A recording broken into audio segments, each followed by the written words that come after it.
Buenas tardes. Continuamos con la programación de las 24 jornadas de Historia en Llerena. A continuación tendrá lugar la ponencia de don Jeffrey Huard. Jeffrey Huard es doctor en Historia por la Universidad de Cádiz y profesor titular de Historia Contemporánea de España en la Universidad Cergy, París. Es especialista en Historia de la Sexualidad.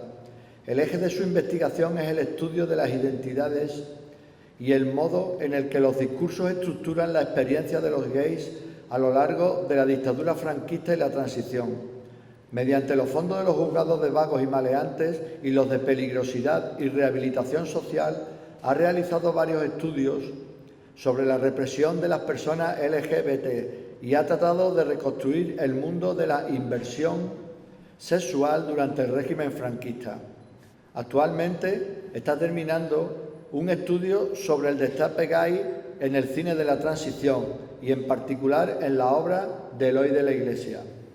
Es autor de Los antisociales, Historia de la homosexualidad en Barcelona y París, 1945-1975, Marcial Pons 2014, Los gays bajo el franquismo, Egales 2020, y Los invertidos, Verdad, justicia y reparación para gays y transexuales bajo la dictadura franquista, Icaria 2021. Además, ha coeditado los volúmenes 40 años después, la despenalización de la homosexualidad en España, 1978-2018, Egales 2019 con Víctor Mora, y Las locas en el archivo, disidencia sexual bajo el franquismo, Marcial Pons 2023 con Javier Fernández Galeano. También ha redactado distintos informes sobre la represión franquista al colectivo LGBT para el Ayuntamiento de Barcelona y el Gobierno de Navarra. Su ponencia llevará por título La recuperación de la memoria LGBT durante el franquismo, el problema del acceso a la fuente y la cuestión de la reparación. La recuperación de la memoria LGBT durante el franquismo surge a principios de los años 2000 y en el particular contexto de la primera exhumación de fosas de víctimas de la guerra civil y la dictadura franquista. La documentación relativa a las personas LGBT se encuentra en fondos judiciales, en particular en los juzgados de vagos y maleantes, 1954-1970, y los de peligrosidad y rehabilitación social, 1970-1978, pues ambos condenaban a los invertidos por distintos motivos a lo largo de la dictadura. Si bien se ha podido consultar gran parte de la documentación, sigue habiendo hoy restricciones que impiden cumplir con los requisitos de la Ley de Memoria Democrática acerca de la verdad, la justicia y la reparación. En esta ponencia haremos un recorrido por esta documentación. Veremos también las dificultades de acceso a estas fuentes y analizaremos la tardía reparación de las víctimas 50 años después. Cuando quiera. Bien, muchas gracias por la presentación, muchas gracias a todos y todas y sobre todo pues a la Sociedad Extremeña de Historia por esta invitación. La verdad es que estoy encantado y es un placer descubrir Llerena, que nunca había estado en Extremadura, por lo tanto es una grata sorpresa, ¿no? Bien, entonces os voy a hablar, como ha dicho el compañero Ángel, os voy a hablar de toda esta cuestión de la recuperación de la memoria LGBT, explicaré todos estos términos de LGBT, porque durante la dictadura obviamente pues, no se usaba esta terminología, pero antes os quiero situar un poquito en la historiografía de este campo de investigación que surge a principios de los años 2000, como tú has dicho ahora mismo, y surge en ese contexto de la exhumación de fosas comunes, cuando nace la Asociación para la Recuperación de la Memoria Histórica y además surge también en el contexto de las distintas leyes de igualdad, por decirlo de alguna forma, para las personas LGBT, ¿no? Entonces, claro, hago referencia a la ley del matrimonio igualitario en el año 2005.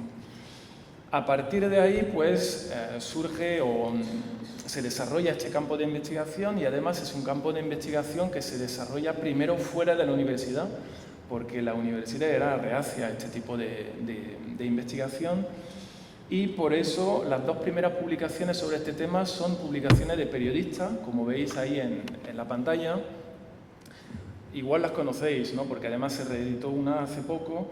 La primera surge en el año 2003, de Arturo Arnarte, que se titula Redada de Violeta, la represión de los homosexuales durante el franquismo. Y la segunda, también muy famosa, la de Fernando Olmeda, un año después, en el 2004, que se titula El látigo y la pluma, homosexuales en la España de Franco. Pues bien, estos dos estudios son estudios fundamentales porque han entrevistado a personas represaliadas, a jueces, han consultado distintas fuentes también, consultaron fuentes como por ejemplo los archivos de las instituciones penitenciarias, los archivos del Congreso de los Diputados, algunos expedientes también de los tribunales militares, pero no consultaron las fuentes de los tribunales de vago y maleante y las de peligrosidad y rehabilitación social, que son pues los fondos más importantes para conocer esa historia de la represión de los homosexuales durante la dictadura. Entonces, pues yo empecé a partir de ahí, dije, bueno, son libros importantes, por supuesto, pero falta todavía gran parte de la documentación, por lo tanto, mi trabajo va a empezar a partir de ahí, ¿no? Esto es a nivel estatal, digamos, pero luego este campo de la recuperación de la memoria LGBT durante la dictadura, pues también se inscribe en un contexto internacional, y ese contexto internacional, pues hay un libro fundamental, ¿no? O sea, es Gay New York, que se ha traducido hace poco en español, y es un libro que se publicó en el año 94. Para mí, Joel Chauncey es Dios en la Tierra, es profesor en Columbia University, en Nueva York, y él critica 3 mitos fundamentales del mundo LGBT. El primero es el mito del aislamiento, que no había nada antes de Stonewall.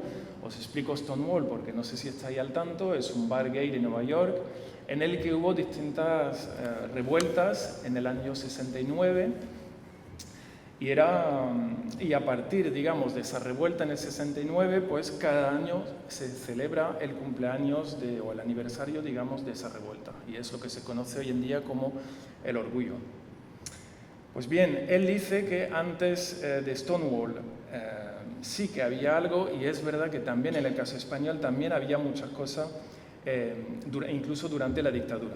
Yo cuando empecé este trabajo, claro, todo el mundo me decía, pero tú ¿por qué investigas este tema durante la dictadura? Porque no había nada durante la dictadura, pero sí, cuando uno investiga, pues había muchas cosas, como veréis a continuación.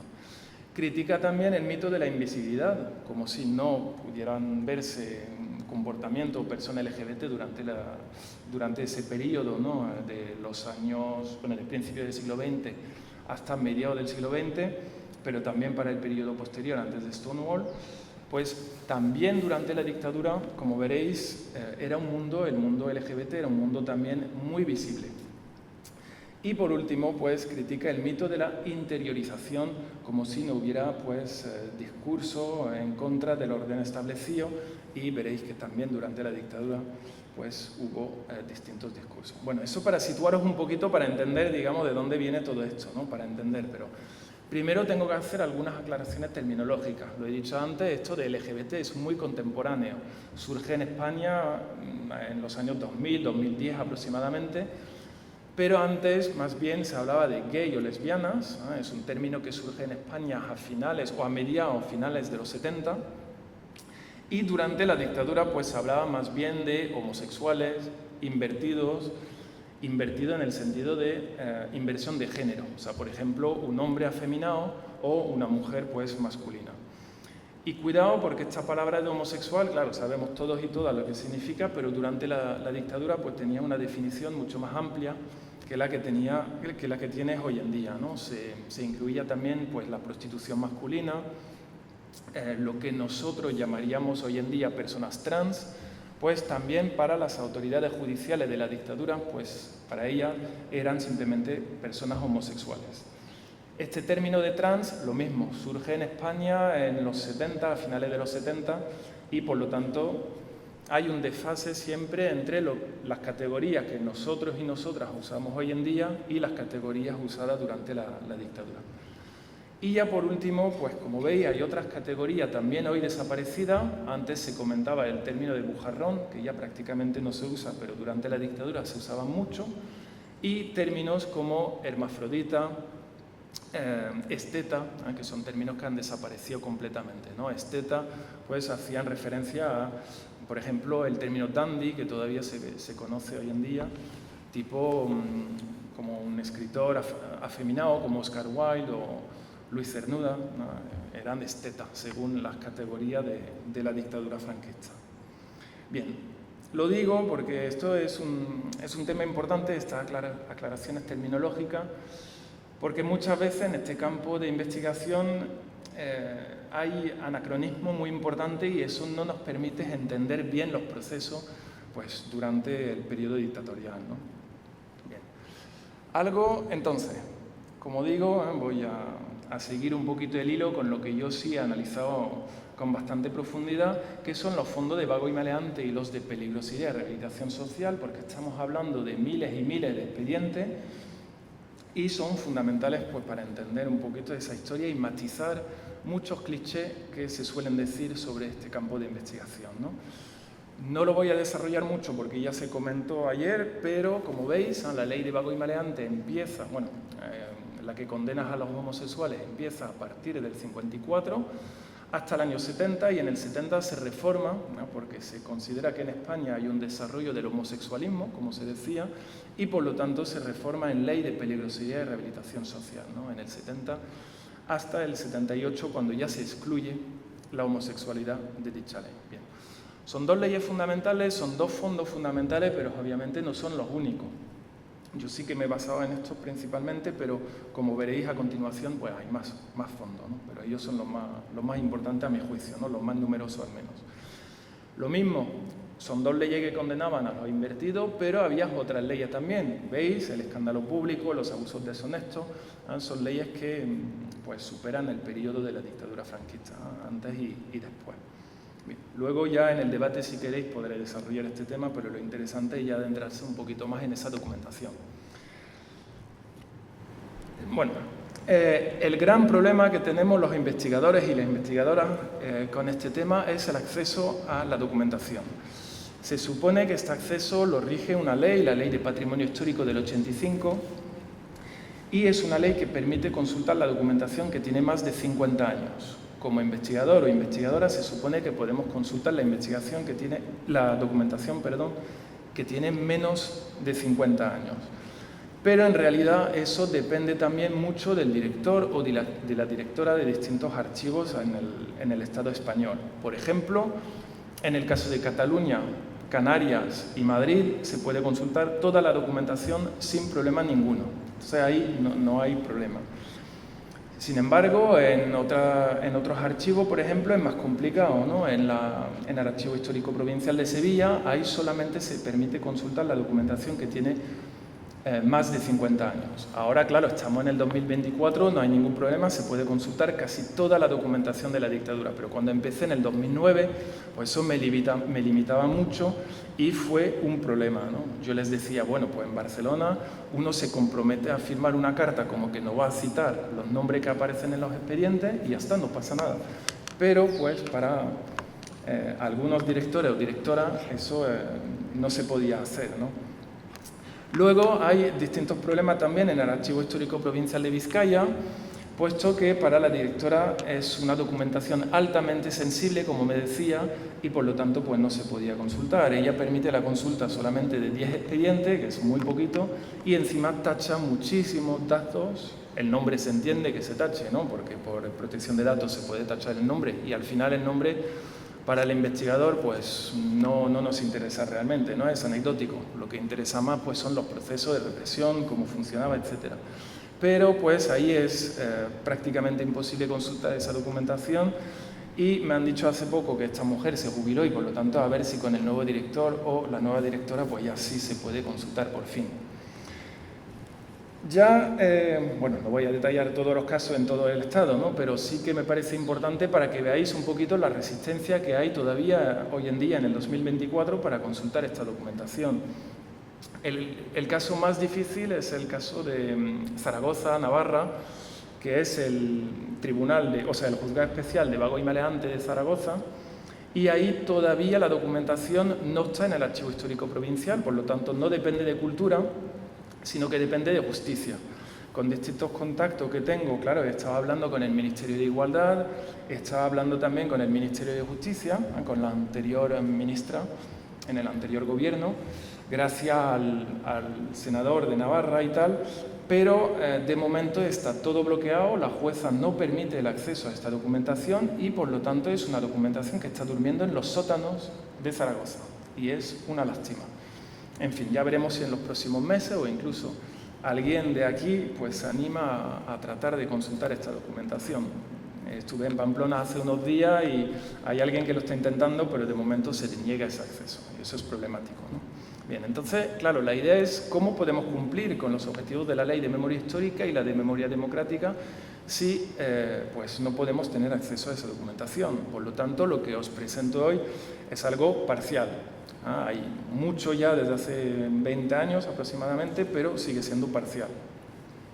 Bien, aquí os he puesto simplemente para que lo veáis cómo es esta documentación, ¿no? Los expedientes de peligrosidad con los presuntos peligrosos, ahí están los nombres tachados, obviamente, ¿no? De acuerdo con la legislación vigente de protección de datos, y pues es toda esta documentación que he podido consultar y, como digo, estamos hablando de miles y miles de expedientes, ¿no?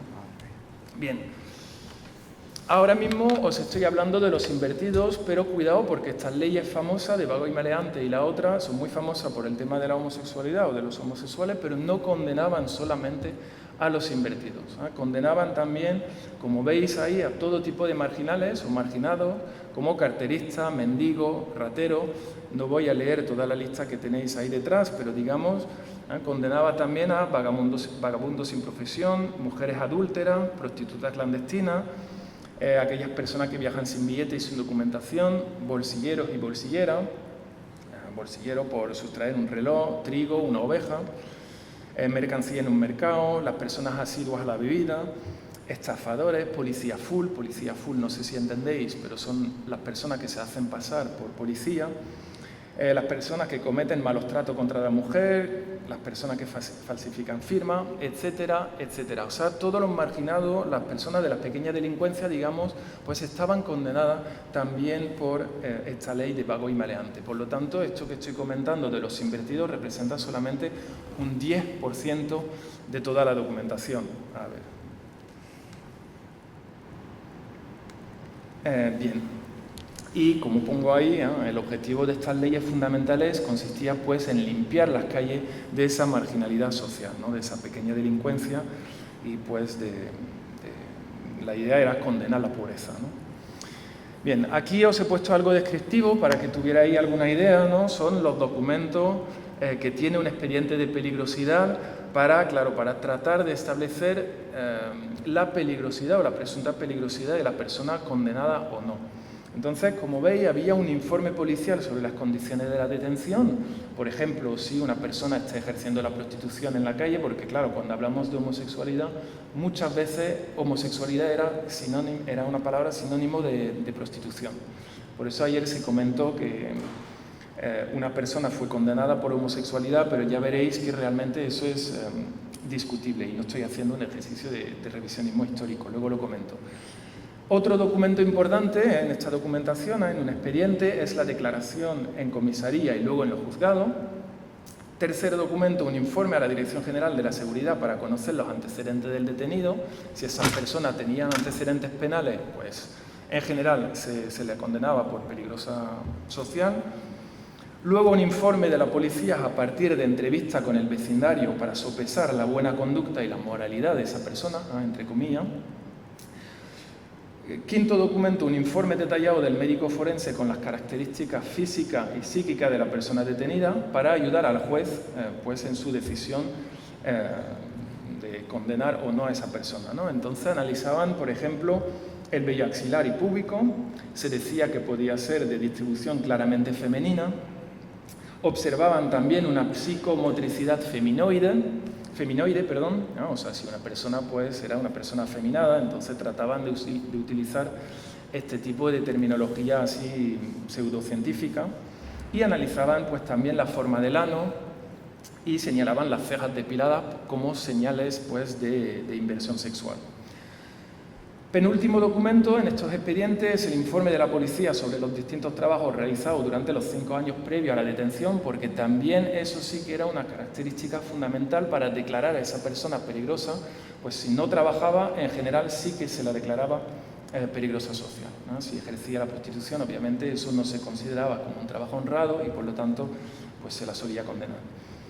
Y por último, pues un parte sobre las relaciones familiares de la persona detenida, ¿no? Para entender pues si se llevaba bien con su familia, cómo vivía, cuándo salía, etcétera, etcétera. Entonces es una documentación interesante, pero muchas veces hay muy pocos datos y pues vamos tirando un poquito del hilo con la cantidad de expedientes. Todo esto que estoy comentando, claro, son fuentes de la represión judicial, pero curiosamente, y es una especie de paradoja, es que hoy, gracias a esta fuente de la represión, podemos reconstruir el mundo LGBT, aunque sea de forma parcial, podemos reconstruir ese mundo durante la dictadura. Entonces, antes os comentaba esto del anacronismo con mundo gay. Yo digo mundo gay, claro, es para conectar con el público actual, pero obviamente son términos que no se usaban en la época, como ya os he dicho varias veces, ¿vale? Cuidado. La definición de la homosexualidad, como digo, lo he dicho me parece brevemente antes, era una especie de cajón desastre, porque principalmente las personas condenadas eran personas que ejercían la prostitución masculina y realmente pocas personas han sido condenadas solamente por el tema de la homosexualidad. Luego lo explicaré por qué es importante. Lo que demuestra o lo que permite también comprender esta fuente es el tema del sexilio. No sé si es algo común para vosotros y vosotras, pero esto del sexilio es un fenómeno muy destacado durante la dictadura, porque claro, de acuerdo con las condiciones sociales en el sur de la península, por ejemplo, si no había trabajo, si uno no podía vivir una vida sexual satisfactoria, pues se exiliaban a grandes capitales como Madrid, Barcelona principalmente, y ahí pues sí que podían encontrar una vida sexual pues mucho más satisfactoria y luego pues también un trabajo en ese mundo folclórico. Bien. El mundo folclórico, como veis, lo he puesto ahí, el mundo folclórico como segunda familia, lo señalo porque es algo que se ha estudiado muy poquito, incluso durante la dictadura, obviamente no se puede comparar con la actualidad, ¿no? Pero incluso durante la dictadura, el mundo folclórico era muy importante y era un mundo muy abierto a la marginalidad social y sexual. Por lo tanto, ahí sí que cuando uno venía de un pueblo perdido donde no conocía a nadie del mundo LGBT, pues cuando llegaba, por ejemplo, a Barcelona y Madrid, pues iba a ese mundo y en ese mundo podía conseguir trabajo, podía conseguir compañeros o compañeras, amistades, contactos sexuales, clientes también, porque hay que entender que obviamente cuando una persona era un hombre afeminado, pues era muy difícil conseguir un trabajo convencional. Por lo tanto, claro, gracias a este mundo folclórico, pues sí que podían conseguir un trabajo de camarero, camarera, en el espectáculo, etcétera, etcétera. Entonces fue un fenómeno muy destacado. También hay que subrayar la diversidad que existía en la capital gay del Estado. Yo digo capital gay, como digo, eso es anacrónico, pero para que me entendáis. Y la capital gay fue, con toda seguridad, Barcelona, puesto que tenía bares, locales, discotecas, también, ¿qué más? Lugares de cruising, o sea, lugares de ligue, muy importante. O sea que había una diversidad muy importante, ¿no? Esto lo digo para tratar de romper un poquito con este tema de que no había nada durante la dictadura, pero cuidado, una diversidad obviamente que no tiene nada que ver con el tema, con hoy en día, ¿no? Por supuesto. Otro dato que creo que es importante señalarlo, porque no se suele señalar mucho, es que hay un sesgo muy clasista en las condenas a los homosexuales durante la dictadura franquista. Y eso es fundamental, puesto que cuando uno consulta toda esta documentación de vago y maleante y de peligrosidad y rehabilitación social, lo que ve es que el 99% son personas de las clases humildes. No hay personas de las clases adineradas en esos expedientes, no hay. O sea, sabemos que, por ejemplo, escritores como Jaime Gil de Viedma, Goytisolo, pues claro, sí que también sufrieron alguna detención, pero no aparecen en esos expedientes y no fueron, pues claro, condenados como peligrosos, pues no eran peligrosos, puesto que tenían trabajo fijo, y pertenecían a las clases pudientes también. Entonces, eso es un dato destacado, porque en general pues no se suele pensar que, claro, se condenaban a todos los homosexuales durante la dictadura, como dice la ley, pero la aplicación de la ley es muy distinta. Pero también digo que, cuidado, aparecen 2 o 3 casos de hombres adinerados condenados, pero aparecen porque han mantenido relaciones sexuales con menores. En caso de relaciones sexuales con menores, pues sí que aparecen condenados. Bien, y luego, pues, otro dato fundamental es este tema de los movimientos homosexuales. Estamos acostumbrados a el movimiento homosexual desde el final de la dictadura como una manifestación callejera, con pancartas, reivindicaciones, y nosotros nos movemos todavía en ese paradigma. Pero en el contexto de la dictadura pues también había cierta resistencia antes de Stonewall, y esa resistencia obviamente no tiene nada que ver con manifestaciones y pancartas, pero pues si nos situamos en ese contexto de la dictadura se entiende perfectamente. Por ejemplo, os doy un ejemplo, pero cuidado, porque este ejemplo, claro, cuando lo doy, pues la gente no lo ve como algo revolucionario, pero para la época pues sí que lo era, ¿no? Para las autoridades la homosexualidad era una enfermedad, y una enfermedad que se contagiaba en los ambientes de la delincuencia. Entonces, pues claro, se solía decir, la justicia decía homosexualidad contagiada en tal momento. Pues lo que decían en general la mayoría de las personas condenadas es que no era un contagio, sino que simplemente, pues desde que tenían uso de razón, eran homosexuales.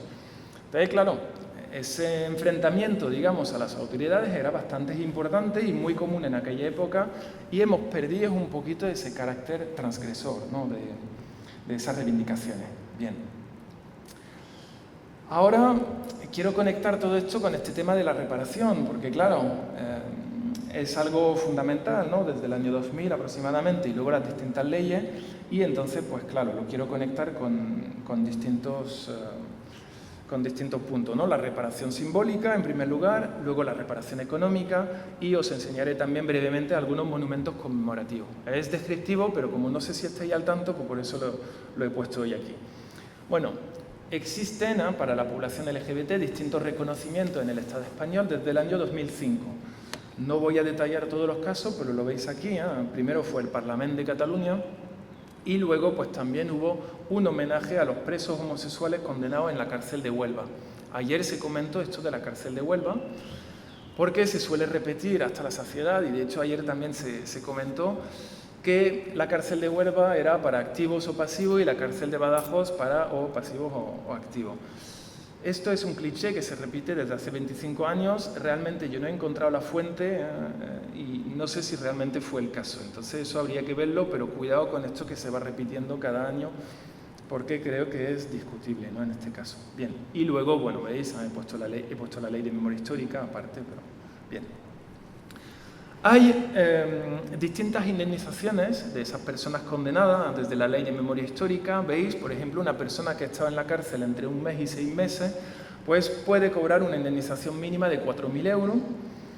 Si ha estado entre 6 meses y 3 años, 8.000 euros, y más de 3 años de cárcel, pues puede cobrar 12.000 euros. En la actualidad solamente 129 personas, me parece, han cobrado esa ayuda, porque claro, pues muchas veces son personas ya o han fallecido por la pandemia de SIDA, o son personas no informadas, y además, pues claro, había unos tramos bastante burocráticos, y por lo tanto, pues sí que no todas las personas han podido pedir esa indemnización, ¿no?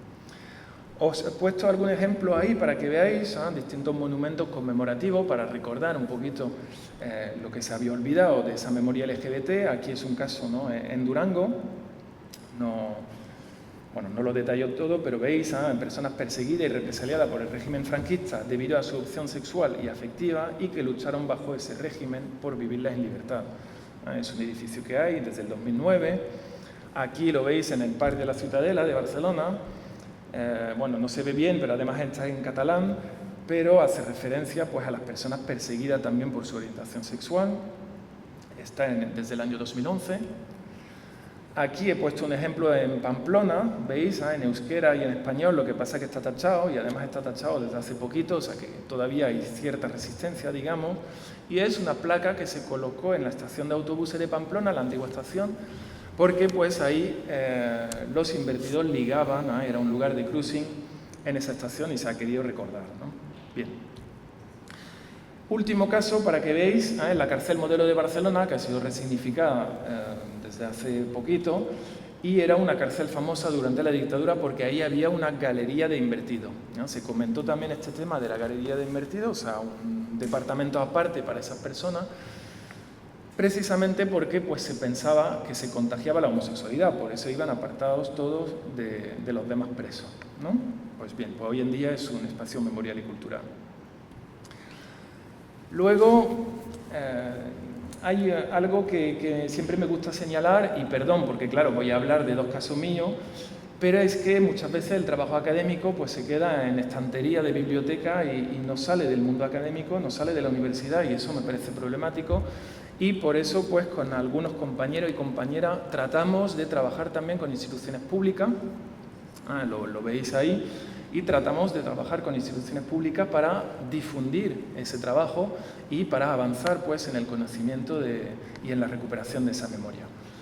Veis, en el 2015, por ejemplo, pues se ha hecho un informe en la Diputación Foral de Vizcaya y el Gobierno del País Vasco, se ha hecho un informe para tratar de recuperar esa memoria. Entonces, con distintas entrevistas y tal, y gracias a eso pues se ha dado a conocer algunos testimonios, pero bueno, es criticable puesto que son testimonios muy de la transición y no hay prácticamente nada de la dictadura. Luego se hizo otro informe en el 2019, un informe de Guillermo Portilla, que es catedrático de Derecho Penal en la Universidad de Jaén, y es un informe sobre la peligrosidad social durante la dictadura. Luego yo hice otros dos informes, como ha dicho Ángel, uno para el Ayuntamiento de Barcelona, porque el Ayuntamiento de Ada Colau quería denunciar al régimen franquista por crímenes de lesa humanidad. Entonces, con el equipo de abogados del Ayuntamiento, la idea era pues, tratar de establecer si hubo crímenes de lesa humanidad contra la población LGBT, ¿no? Porque cuando hablamos de crímenes de lesa humanidad no son asesinatos solamente, sino que también pues, la represión contra un colectivo determinado, mujeres o personas LGBT, pues también encaja en este delito, ¿no? Al final la querella no salió adelante por un motivo jurídico, porque el delito de crímenes de lesa humanidad aparece recogido en el Código Penal español desde el año 2005 y por lo tanto pues no se puede aplicar de forma retroactiva. Entonces eso es problemático y la solución será política o no será, pero de momento parece ser que la solución no va a ser jurídica. Y ya el último informe que hice fue para el Gobierno de Navarra, fue el libro, bueno, luego lo veréis a continuación, fue el libro que se llama Los Invertidos y es un informe sobre la represión franquista al colectivo LGBT en Navarra. Pues ahí en Navarra pues hay mucho dinero para este tipo de proyectos, así que os animo, si alguien se anima a querer trabajar sobre estas temáticas, porque la verdad es que hay mucho que hacer y hay dinero. Bien, pero este campo de la recuperación de la memoria LGBT durante el franquismo, pues todavía tiene algunas lagunas y lagunas bastante importantes. Lo comenté antes, el problema del acceso a la documentación, eso es fundamental, tiene que mejorar e incluso, digamos, con apoyo político de momento no avanza, hay un bloqueo. Yo aquí os he presentado todo esto de los fondos de vago y maleante y los de peligrosidad y rehabilitación social, pero claro, no son las únicas fuentes, hay más fuentes. Entonces, claro, yo me he dedicado a esto porque son miles y miles de expedientes y todo no lo podía hacer, pero pues hay que buscar en otro tipo de archivo, por supuesto. Entonces, os animo, ¿no? Luego, como habéis visto, la ley de vago y maleante empieza en el 54, o sea, se empieza a condenar a los homosexuales a partir del 54. ¿Qué pasa antes? Claro, hay un vacío historiográfico entre el 39 y el 54. Tenemos algunos casos, tenemos algunos expedientes, pero muy poquitos, o sea, no tenemos nada sistemático y pues ahí todavía es una laguna importante. Luego, cuando hablamos de represión judicial, en general se suele hablar de 5.000 personas condenadas. Eso es una cifra que suelen dar los periodistas, es bastante especulativa porque no hay datos todavía fiables al respecto. Nosotros, hoy en día, hablamos, no tengo la cifra exacta, pero hablamos de 2.700 personas y obviamente pues falta, ¿no? Hay más, por supuesto, pero 2.700 personas basándonos en documentación segura y fiable. Hay más, como digo, porque todo no se ha podido consultar y además porque la represión judicial no es la única forma de represión, por supuesto, ¿vale? Bien. Otra laguna importante es este tema de la reparación. Nosotros hablamos de la reparación entre el 39 y el 78 aproximadamente. Pero claro, ¿qué pasa antes del 39? Vale, régimen democrático, pero también se reprimía la homosexualidad. Entonces, eso es problemático de alguna forma. Lo mismo, ¿qué pasa después de 1978? Sí, hablamos de transición, democracia y todo maravilloso, pues no, todavía había represión. No había condena judicial, pero sí que había detenciones, redadas, ¿no? Se detenía todavía a las prostitutas, a los prostitutos, etc. Entonces, es una cuestión problemática esto de la reparación, ¿no? Porque esta fecha del 39 y del 78. Bien, otra laguna. ¿Qué pasa con la fuente de los invertidos de las clases pudientes? De momento nadie ha podido consultar eso. ¿En qué fuente está eso? Pues es difícil, ¿no? Más fuente literaria o no sé, pero claro, si alguien se anima, pues algo hay que hacer ahí, ¿no? Otra cosa, yo os estoy hablando de los invertidos, pero no he dicho nada de las mujeres lesbianas todavía, y eso también es una laguna muy importante. En esta documentación no aparece prácticamente ninguna mujer.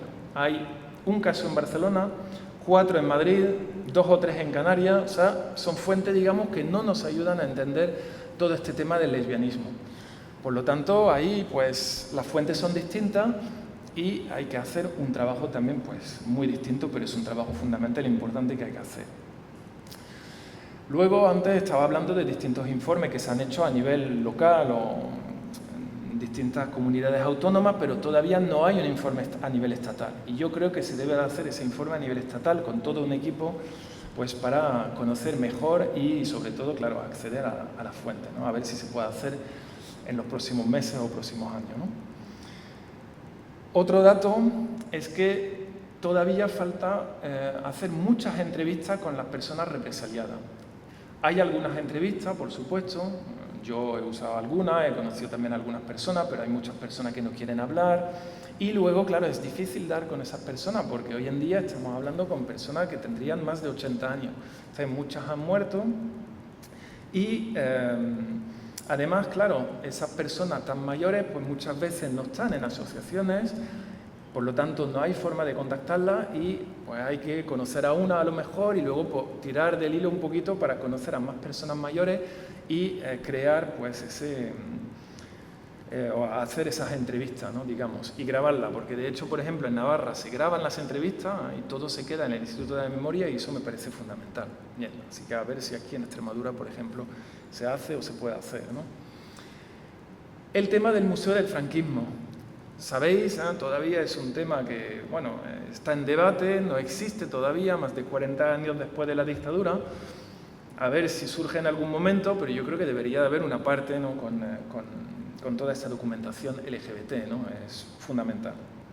Y luego, pues, este tema del archivo LGBT a nivel estatal, porque, claro, hay asociaciones, movimientos, tenemos acceso a esa documentación, pero habría que hacer un archivo LGBT a nivel estatal, no lo sé, ¿no? Se ha planteado, yo creo que no habría que hacerlo porque, por ejemplo, en el caso de los fondos de vago y maleante y los de peligrosidad y rehabilitación social, pues claro, si sacamos esa documentación de las personas invertidas, no entendemos realmente cómo funcionaban esos juzgados. Y yo creo que ahí perdemos algún dato. Entonces, es algo que se ha planteado, pero yo creo que no hay que extraer, digamos, esa documentación de los fondos en los que están, porque eso nos permite entender muy bien. Ese sesgo clasista no se hubiera entendido sin toda esa documentación, ¿no? Bien. Entonces, creo que estas son las lagunas y creo que es fundamental comentarlo aquí. Yo aquí estoy diciendo cosas muy generales porque, como digo, es un campo muy desarrollado. En 15 años se ha hecho mucho, pero pues todavía hay mucho que hacer. Entonces, os animo a hacer estas cosas. Y me vais a perdonar porque termino con un poquito de autopublicidad. Son los distintos libros que he publicado sobre el tema, porque además aparecen siempre fotos de la época en general y pues son portadas bastante llamativas y por eso la he puesto para terminar. Y ya con eso pues termino esta ponencia. Muchas gracias.